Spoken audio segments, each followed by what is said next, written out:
Skaal af.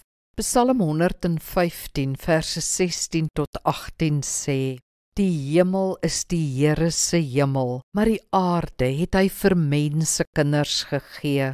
Die dooies sal die Here nie loof nie, nie enige van hulle wat na die stilte afdaal nie, maar ons sal die Here prys, nou en vir altyd. Halleluja!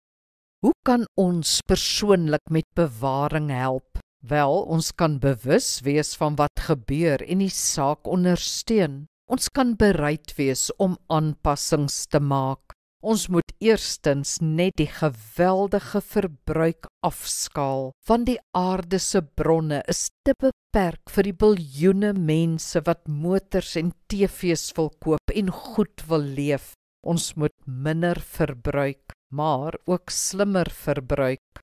Ons kan byvoorbeeld klaarkom sonder plastieksakke wat oral rond lê, druppende tuine in 'n droë land, spierwit gebleikte papier en gebottelde water wat meer water verg om te maak as wat dit kan hou.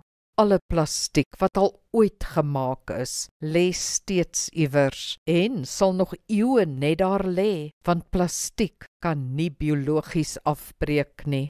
Ons moet terugkeer na 'n eenvoudiger en volhoubare lewe, na 'n Jesus-tipe lewe, 'n koninkrykslewe.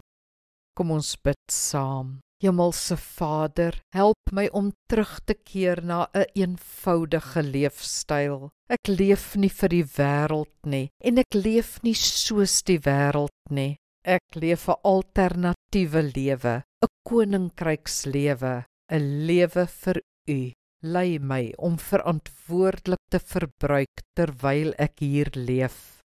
Amen. Die Here seën jou.